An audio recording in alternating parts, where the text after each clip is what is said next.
com Edilaine Deon. Olá, boa tarde, sejam bem-vindos ao podcast Direito em Mim.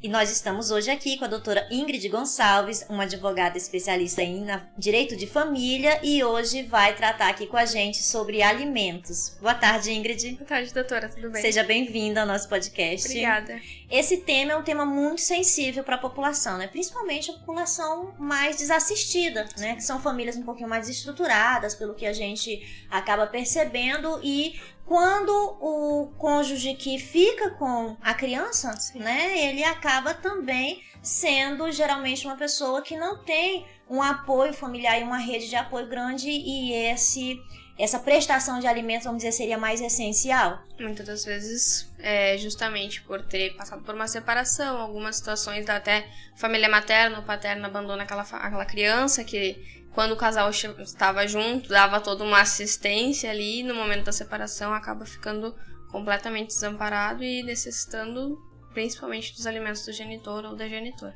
Bom, a gente poderia aqui iniciar esclarecendo não vou dizer um conceito, acredito que a ideia não seja de dar um conceito, mas vamos esclarecer o que seria essa questão de alimentos. Os alimentos abrangem muita coisa. A gente pensa em alimentos somente em relação ao que a criança vai comer, muitas vezes, pela forma que a gente fala. Não é isso. Os alimentos vão abranger absolutamente tudo que aquela criança necessita para a sua vida. Muitas vezes não são tratados até a questão do lazer da criança, vestuário, escola, medicação. Tudo isso vai ser abrangido ali dentro. Até mesmo uma conta de telefone que é gasta dentro de casa vai ser usada pelaquela criança no momento em que precisa falar com o genitor, no momento em que precisa de uma assistência. Acontece de brigarem até às vezes pela questão de dividir, pagar uma conta de telefone, de pagar uma conta de luz, que são coisas essenciais para uma vida de uma criança. E a gente fala que uma criança, quando você imagina uma criança, e muitas vezes são mais de uma criança, né? São 2, 3 crianças que ficam ali necessitando de alimentos. Sim. E precisa todo dia, né? Ou seja, a alimentação não é algo que se possa esperar. Sim. E nesses pontos, hoje, vamos começar colocando assim. A gente fala muito na parte de alimentos para criança. Uma criança seria a única pessoa que poderia requerer alimentos? Não. Os alimentos vão ser abrangidos até mesmo ao contrário depois. No momento em que um genitor, uma genitora na sua velhice necessita de um cuidado a mais, de um resguardo a mais em relação da velhice, em relação da saúde, vai poder também requerer aos filhos, posteriormente, os alimentos para que eles possam se manter. Na prática, doutora, a senhora acha que essa questão dos alimentos, da pessoa que pode receber os alimentos, vamos colocar aqui um idoso que cuidou da sua família, criou os filhos e hoje é ele que necessita, e a gente vem presenciando o desamparo dessas pessoas, né? Eu, por exemplo, que atuo na área previdenciária, tenho muito contato com pessoas assim, idosos desassistidos. É uma realidade que a gente vivencia. A doutora acha que a população desconhece? Você acredita que seja um desconhecimento? Eu acredito que também seja a questão do desconhecimento e a questão até mesmo muito forte do abandono, de não ter outra pessoa para ajudar a dar assistência àquele idoso realmente para conseguir ir atrás desse direito. Na busca do direito. Exatamente. Porque não vai ser ofertado de boa vontade. É muito difícil isso acontecer. Porque se fosse, não precisaria, né, de alimentos. Seria o próprio amparo da família. Sim. Porque muitas vezes largam, às vezes até mesmo só com a assistência da aposentadoria ali, num asilo, enfim, numa casa de apoio ali. Ou sozinho em casa. Muitas vezes a gente vê o casal de idoso sozinho, desassistido. Eu acredito que essa pontuação que a doutora fez, eu achei importante, foi algo que não tinha nem me vindo à mente, mas talvez não só pelas pessoas não terem o conhecimento de que sim, uma pessoa idosa, uma pessoa doente pode exigir dos seus filhos esse amparo, porque é uma responsabilidade, assim como foi do pai sustentar o seu filho na infância, mas sim pelo fato de que não existe ninguém para ajudá-lo a buscar esse direito, né? Até o básico ali, às vezes a gente vê idosos que até para aposentadoria. Muito acontece de simplesmente não ter, continuar fazendo bicos, enfim, continuar dando um trabalho, às vezes insalubre já para a idade, e não ter um benefício, uma assistência mínima para a saúde, para a higiene, para a alimentação. Então, acredito que seja mais a questão de alguém ir atrás de conseguir dar assistência jurídica mesmo, né? Ir atrás de, vamos um advogado, vamos buscar alguém para fazer com que esses alimentos façam ser validos. Não acontece. E aí acaba que continua desassistido completamente. Sim, verdade. Talvez o judiciário não ainda tenha essa demanda, sim. Uma por falta de conhecimento, as pessoas não sabem que tem esse direito, e outra simplesmente por não ter o acesso, né? Não poder fazer valer o seu direito, acessar os caminhos, sendo que quando a gente está falando de uma criança, que é o tema que é mais comum na parte de alimentos, quando a gente está falando de uma criança, tem ali, né, o genitor que está cuidando para exercer o direito por ela. E às vezes tem genitor, uma tia, uma avó, muitas vezes, que vai atrás também. Então, até a rede de apoio, às vezes, para buscar esse direito é um pouco mais ampla. Não somente da questão da família, como assistência também do judiciário e da sociedade em si. Porque se tu for ver, existem diversos meios ali de tu ter uma assistência a mais para uma criança que não está recebendo todo o alimento que necessita. Enfim, é uma atenção mais focada ali, mais em destaque muitas vezes. Nas próprias ações, sim, do judiciário. Com certeza. Eu também acredito, sabia? Olhando agora, a gente, assim, por esse ângulo, eu acho que sim. Que se a gente for olhar friamente, tem aqui todo um respaldo jurídico, algo já direcionado, ações nesse sentido para crianças, né? O alimento até na nossa mente acaba ficando muito vinculado a isso. A gente puxa somente o alimento para aquilo dali, para uma criança que precisa, no mínimo ali, deu. A gente não pensa que, da mesma forma que a criança é fragilizada por não conseguir gerar o seu próprio alimento, enfim, se custear, um idoso também já não consegue mais. Ele não tem mais essa força, digamos assim, de conseguir sair e trabalhar. Não tem mais saúde para aquilo dali também. É bem interessante mesmo. Eu acredito que socialmente a gente tem muito enraizado na mente da população, vamos dizer assim, no conceito dela, essa transferência da responsabilidade do mínimo ali, do básico do idoso, dos idosos doentes, passar para o Estado, né? Não, eu tenho os meus filhos para sustentar. Exato. E aqui o meu pai e minha mãe cabe ao Estado, quer dizer, eles já estão na idade ou estão doentes, cabe ao Estado vir prover. E na verdade não é que não caiba ao Estado também, mas é que a família ela teria condição de dar talvez um mínimo ali, e a gente vê muitas vezes um abandono, inclusive um abandono emocional dessas pessoas, né? Da mesma forma que cabe do Estado dar assistência a uma criança, é o inverso ali, ele também vai necessitar daquilo dali. A diferença é que a criança sim, a criança é nato, criança, sim. Ela não tem como se sustentar mesmo e cabe, ali tem que ter alguém responsável, né, por ela. E aí, o que a gente ainda vê hoje, vamos dizer assim, na mídia, para as pessoas que não têm tanto contato com o judiciário, com a prática jurídica, é a questão de quando há uma substituição dessa responsabilidade. Sim. Né? Então, vamos dar, que casos que a gente poderia citar? Da substituição, no caso, para as crianças, no caso? Sim. Os avós mesmo. Sendo os prestadores dos alimentos, num caso de o pai pode faltar, da mãe faltar, e o faltar que eu digo é uma morte ali, algum falecimento de ambos os genitores, enfim, essa criança se tornar órfã de alguma parte deles, necessitando daí, impossibilitado o genitor ofertar aquele alimento, vem a responsabilidade para os avós. Não é uma responsabilidade inata, nem uma responsabilidade também, vamos dizer assim, não analisada. Não é a questão de simplesmente, o genitor é desempregado, ou a genitora é desempregada, não tem como ofertar aquele alimento. Não é só isso. Não é simplesmente porque ele não pode ofertar, por N motivos ali, mais banais, digamos, que os avós vão ser os responsáveis daquilo dali. Vai ter que ser realmente provado que há a impossibilidade. Eu estou trazendo esse ponto porque o que a gente percebe é que talvez até por uma falta de informação, E os processos, eles são em segredo de família, né? Correm em segredo de justiça. Os processos de família correm em segredo de justiça e nesses estão enquadrados os alimentos. Quando sai a notícia, vamos dizer assim, quando é dada publicidade, jornais, internet, quando vira notícia, vira uma notícia parcial, né? Então, assim, as informações são trazidas fragmentadas. O que se vai... que o avô ou a avó correu o risco de ser preso ou chegou a ser preso porque não prestou alimentos para o neto. Então traz isso, não se mostra todo esse estudo que foi feito, ou seja, que a criança precisava, que os avós tinham condição e que se negaram, vamos dizer ali, a sustentar o neto. Infelizmente, a questão do segredo de justiça às vezes corre também ao desconhecimento para a sociedade. Uma visão errada, talvez. Porque é muito manipulado ali. É para chamar atenção, justamente não vai se atentar aos detalhes que são cruciais para essa fixação. Aí tu gera um medo, um desconhecimento e até uma ampliação de mentiras ali.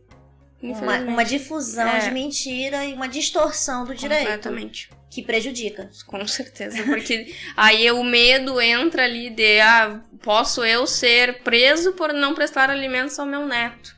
Meu Deus do céu, coitada da pessoa, né? Não é assim. Não é assim. Exato. Não. Essa parte é bem interessante, né? Esses pontos que nós trouxemos. E quando a gente está falando aqui da pessoa que vai receber os alimentos, né? Do alimentado, vamos dizer aqui. Pessoa necessitada. E nós estamos falando também das pessoas que têm a obrigação de sustentar. Sim. E nesse ponto a gente teve uma alteração legislativa, uma inovação legislativa interessante, a gente estava conversando com isso, mas que é a parte da socioafetividade. Você poderia explicar pra gente um pouquinho mais sobre isso? A socioafetividade seria o fato de tu criar uma criança, dar o suporte ali por uma vida, né? E tu criou vínculos tão fortes que aquilo dali gera a tua obrigação, gera uma assistência a ser dada, e aí acontece de casos... Como antes não tinha essa questão tão simples de efetivar isso, não era tão conhecido. As pessoas passavam, vamos adotar ali, como se muito é chamado. A brasileira que se chama, que é a adoção à brasileira, simplesmente dá abrigo àquela criança, dá assistência e fica por aquilo dali.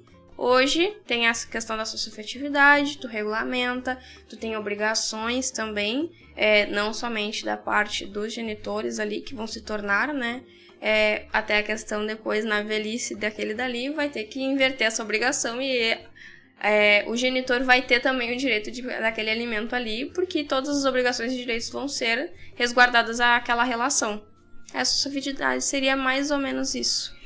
Essa parte de prestar alimentos, que eu acho que se fala muito mais na questão de fui criada pelo meu padrasto, fui criada por outra pessoa, tive aquele amparo emocional e vou colocar ali no meu documento, né? Hoje, vamos dizer que essa lei, ela foi vista como a possibilidade de ter 2 mães na certidão de nascimento, a possibilidade de ter 2 pais na certidão de nascimento. Eu vejo mais nesse ponto como um reconhecimento por todo o apoio emocional que foi dado, um reconhecimento para aquela pessoa, tanto, claro, pro alimentado, né?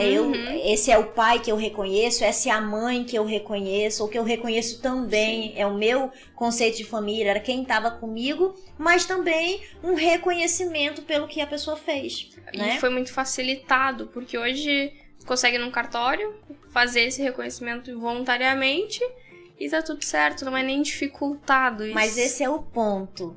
Voluntariamente. E digamos que não houve a convivência, houve essa convivência de fato, essa criação de fato, essa afetividade de fato, e durante todo aquele período ali se prestou o alimento e a criança estava com aquela segurança alimentar, segurança emocional. Contudo, quando é uma separação, nem sempre fica essa responsabilidade. Aí, por não ter ido atrás daquilo dali da forma correta, formalizar a situação, acaba muitas das vezes em desamparo até mesmo. A doutora acredita, eu sei que é uma legislação até recente, relativamente recente, né? Relativamente, né? Mas uma lei, ela é criada, vamos dizer, ela nasce e depois ela começa a ser aplicada e aí que os casos vão surgindo e a justiça vai se manifestando caso a caso, formando aí um entendimento, uma jurisprudência, né? Uma forma de posicionamento dessas lacunas. Mas hoje seria possível, tranquilo, se buscar os alimentos de um pai afetivo, mesmo que não tivesse, vamos dizer ali, na certidão de nascimento, isso não tenha sido reconhecido? Isso é uma questão até sem tanta base ainda, justamente por ser recente. A gente pode fazer analogias ali de imaginar que tem alguma outra questão, fazer um reconhecimento, enfim, mas não é uma coisa ainda que a gente consiga afirmar que acontecerá desta forma. Entendo. A doutora... Acho que gera muita discussão Sim, ainda. claro. Mas eu acho que é isso. Eu acredito que sejam temas construídos. Sim. No seu posicionamento jurídico, a sua opinião como operadora do direito, a doutora acha que caminha para isso? Tem uma lacuna jurídica para nós, como advogados, buscar esse direito? Sim, porque como a gente já estava tratando, são direitos e são obrigações. O reconhecimento faz parte, não tem... As pessoas, infelizmente, ainda não vão muito pensar no futuro. E aí, quando o problema chega, é que a gente começa a discussão. Então, são passos lentos, a gente vai ter que ir discutindo muito a pouco aquilo dali, mas são um caminho que com certeza vai acabar aparecendo, porque é uma vida inteira, às vezes, ao lado com o vínculo de um padrasto. E aí, depois, não foi reconhecido, aconteceu alguma situação de ele falecer, enfim. E aí, como é que fica?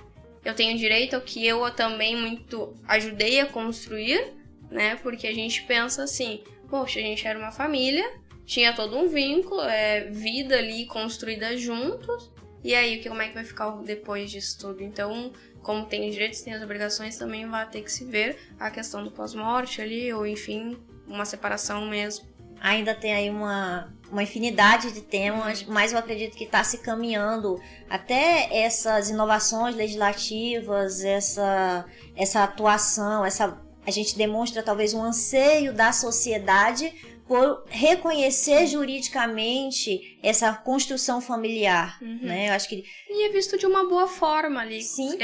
Porque a questão do cuidar voluntariamente é lindo ali, tu vê de uma forma bonita aquela história.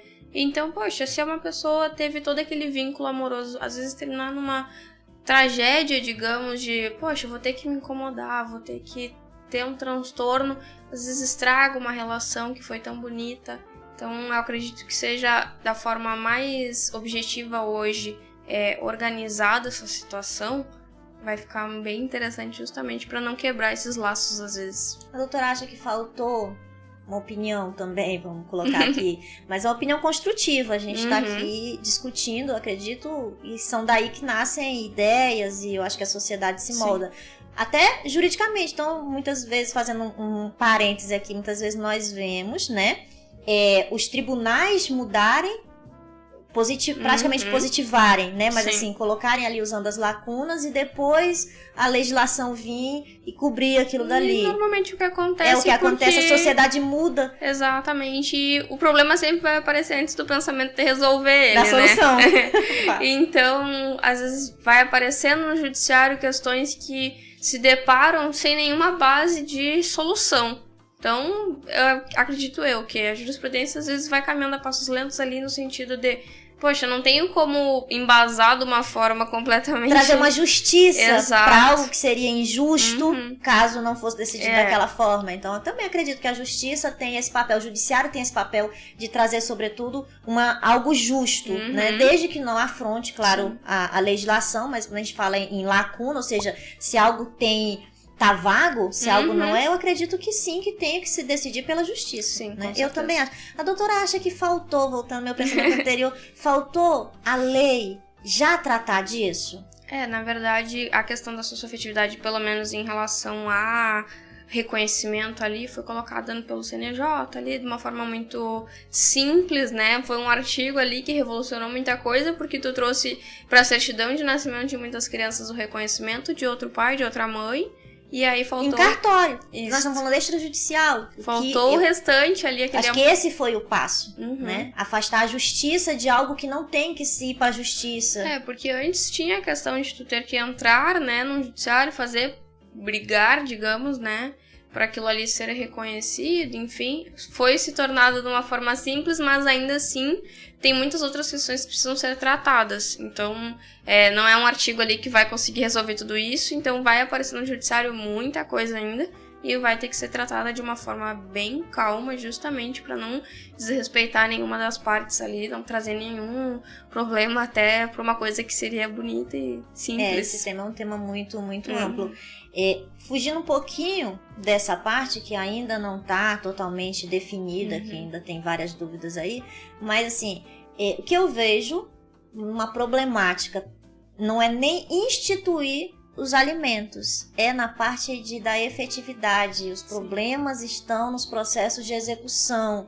Acaba que a criança ali, a pessoa que necessita dos alimentos, que necessita comer hoje, ele passa a ser um credor. Sim. Ele tem uma dívida, ou seja, tem a pessoa responsável por prover, seja o pai, seja a mãe, ele tem uma dívida com a criança. E a criança simplesmente tem um crédito para receber. E o que eu vejo é que na prática, vamos colocar assim, é como se a justiça olhasse para aquela criança e dizer, ok, você tem um crédito para receber. E aí, como é que eu fico agora? Como é que você fica agora? Exato. Eu vejo uma dificuldade grande, talvez por falta de mecanismo, de efetividade de mecanismos ainda, na parte de citação, de buscar a satisfação desse crédito dali do alimentado, vamos dizer assim. Na prática, doutora, como é que seria isso? Na execução em si, vamos começar lá, é extremamente sofrido. Tanto para a criança, porque ela vê a mãe completamente estressada, ou o pai ali, né, tendo que brigar por uma coisa que, poxa, é uma obrigação. Não é nem a mãe ou o pai ir lá pedir, como muitos tratam, né? Estou sustentando. Não tá sustentando aquela mãe ou aquele pai.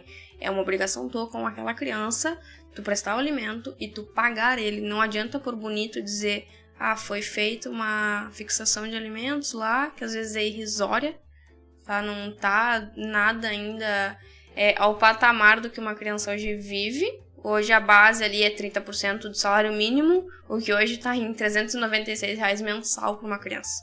É inviável hoje em dia tu dar uma assistência mínima de saúde, de escola, de vestuário, de alimentos mesmo para uma criança por esse valor.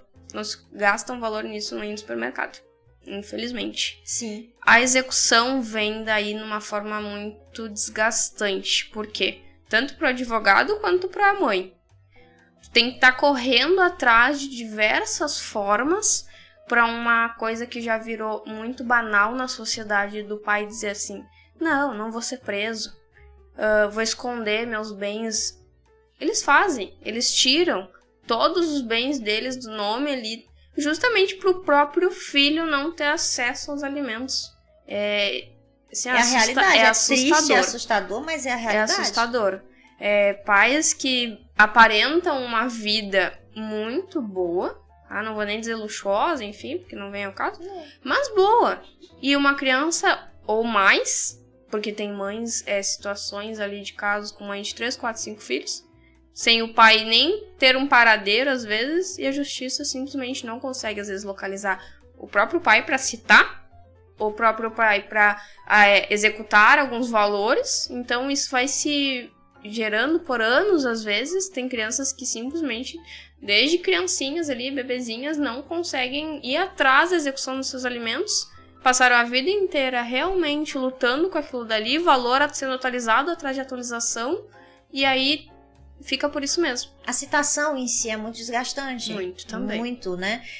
Eu vejo, assim, na prática, a dificuldade de colocar o próprio aparato do Estado à disposição de dar efetividade nessas circunstâncias. Então, ao mesmo tempo que você vê todo um aparato estatal com a justiça preparada, varas especializadas, com todo um organograma aqui, com toda uma cadeia de pessoas envolvidas, de campanhas nesse sentido, para que sejam instituídos alimentos, a gente não vê o mesmo socorro na parte da efetivação. Um exemplo, já tentou ali com as informações que a mãe tinha, tu foi atrás de alguma outra informação ali de endereço, telefone, enfim, tu tem que praticamente implorar pro judiciário, às vezes, acessar sistemas que são disponíveis para eles, justamente para poder dar um retorno para nós advogados conseguirmos citar os pais. Isso acontece, a gente tem que chegar, às vezes, olha, já te mostrei o que eu tinha, o que eu tinha em mãos de citar esse pai, essa mãe, enfim, né? Foi ofertado, era o que tinha ao meu poder ali, tu tem que chegar lá e dizer assim, não foi encontrado. Não foi encontrado, e aí tu vai lá, pede e diz, a mãe ou o pai, vamos dizer assim, o responsável pela criança sabe que o devedor reside ali naquele endereço, a justiça vai lá, alguém diz que ele não tá, que ele foi embora, não tem mais contato, fica por isso mesmo. Amanhã ou depois a pessoa tem que estar ali olhando para aquela outra pessoa. E é um desgaste, porque aí tu vai pensar, saiu pra citação, voltou, sai de novo pra citar, e aí quanto tempo aquela criança ficou sem alimentos? Quanto tempo aquela mãe não conseguiu fazer um supermercado? Poxa, é um trâmite que não tem uma racionalidade para a vida efetiva daquela criança. No dia a dia, um bebê. Poxa, vai economizar fralda? Tu vai economizar um leite? Vai economizar um remédio que é necessário? Não tem como diminuir a alimentação de uma criança. Isso. E aí tu fica naquele dia após dia, esperando às vezes a boa vontade, porque infelizmente acontece. Eu não acredito assim, que numa cadeia realmente tão ampla que a gente tem no judiciário, não seja possível isso, sabe? Tu implorar, tu ficar ali todo dia ligando, todo dia mandando e-mail, todo dia pedindo para que uma coisa tão simples seja efetivada. Então, é bem complicado. Pro advogado é frustrante. Pra mãe, tu ter que dar essa notícia. É desesperador. Exatamente. E pra criança é muito sofrido, né? Você poderia estar se alimentando melhor, tendo um pouquinho mais de qualidade de vida, e você não tem. Muitas vezes não tem o básico, né? A gente vai se refletir ali na frente. Pra mim é o ponto crucial. Quando se fala em alimentos, é a questão da efetividade da justiça. Se você não dá efetividade, se a gente, como operador do direito, se o judiciário não consegue fazer com que aquela decisão vire um valor na conta, a disposição realmente, na prática, é como se aquela sentença não tivesse existido. Aquela sentença só existiu, na verdade, para fazer um número. Só pra dizer ali, né? Procedente, tu tá ali com mais um processo julgado, né? Mais uma causa ali concedida, vamos dizer, e efetividade para a sociedade, nada. Né? E aquilo ali é um meio passo perto do que tu vai ter que enfrentar depois numa execução. Que ali sim o processo vai começar de uma forma muito árdua. Que é tu conseguir efetivar aquilo ali e realmente aquela criança conseguir receber aquele valor. Então, a concessão dos alimentos é o básico ali, a basezinha muito pequena para o que a gente vai ter que passar depois, o que a mãe vai ter que passar depois para realmente conseguir receber aquilo dali. Hoje, com a gente sabe a dificuldade que é muitas vezes, a demora que é de se ter uma resposta de uma pesquisa, de um pedido de acesso a uma informação, e quando essa informação vem, muitas vezes já está até desatualizada, defasada, essa é a verdade, né? Sim. Mas hoje nós temos, vamos dizer, umas redes sociais. A gama de redes sociais, e as pessoas estão nessas redes sociais. E elas se manifestam. Sim. Essa parte da rede social hoje, como é que ela está sendo, vamos dizer assim, tratada pelo judiciário, encarada pelo judiciário, tanto na parte de ser utilizada para comprovar poder aquisitivo, fixação dos alimentos, quanto na parte, vamos dizer, de poder citar. Tanto a citação quanto a própria execução, às vezes, dá para ser usada a rede social, porque daí muitos genitores ali, num momento de ser preso, diz, não tenho condições. Tu entra na rede social do genitor da genitora. Ostentação. Então, é desesperador até, porque assim, chega no processo uma afirmação, tu vai olhar, meu Deus, é sério isso? Então, hoje a gente trata a questão da teoria da aparência, que tem fortalecido cada vez mais a questão dos alimentos, tá? Visando, assim, desmentir mesmo. Aquela pessoa tá acontecendo ali de uma forma... tô dizendo uma coisa e tô fazendo outra completamente diferente. Tô chegando numa viagem e meu filho tá lá sem o alimento. Então a teoria da aparência hoje tá sendo cada vez mais trazida pra questão do direito. É uma construção do judiciário. Uma tentativa de efetização. Uma atualização também. Porque a gente não tinha esse acesso, assim, vamos numa rede social ali. Alguns anos atrás a gente não tinha nada disso. É um passo, né? E hoje é diário, né? Tu dá um passo, tu posta alguma coisa no Instagram ali, no Facebook, enfim. Então, antes não. Era uma vez lá e aí desatualizava muitas vezes. Doutora, pra gente finalizar aqui, vamos fechar o tema passando uma informação. A gente viu aí a parte da dificuldade da execução, mas chega um ponto que, em regra, tem exceções, mas em regra, essa criança vai chegar ali ao ponto de não precisar mais dos alimentos. Sim. Essa exoneração, ela deve ser feita como? Vamos explicar para o pessoal que está acompanhando. A exoneração primeiro a questão da concessão dela ali, de como que ela vai acontecer, porque pode ter crianças que vão necessitar dela até o momento em que estiverem estudando, enfim, não conseguirem ainda prover seus próprios alimentos, próprio sustento. E a exoneração não é algo automático. Não é porque a criança fez 18 anos ou já não é mais criança, daí, né? É o hábito. Não é por causa que o adolescente, o adulto completou os seus 18 anos ou porque terminou a faculdade ali. Em algumas situações, né? Tem o atípico, né, sempre, mas em regra, o genitor, enfim, quem está alimentando tem que ir atrás e pedir, entrar com a ação, fazer exoneração e provar o porquê não precisa mais oferecer aqueles alimentos, dar aquela assistência. Bom, obrigada, doutora Ingrid, pela participação, explicações. Eu acho que é um tema que tem tudo ainda para a gente aprofundar mais. Como foi dito aqui, alguns pontos ainda estão sendo discutidos judicialmente, alguns caminhos traçados, mas nós temos muita evolução. É extremamente amplo cada assunto. É um tema muito sensível e de muita importância. Obrigada pela presença, obrigada. Espero te receber novamente. Obrigada. Esse foi o nosso programa de hoje. Tivemos a presença da doutora Ingrid Gonçalves falando sobre alimentos, um tema tão sensível e tão importante na sociedade. Eu sou Edilane Deon e o nosso podcast Direito em Mim. Aguardo vocês no nosso próximo programa. Não se esqueçam de se inscrever no nosso canal.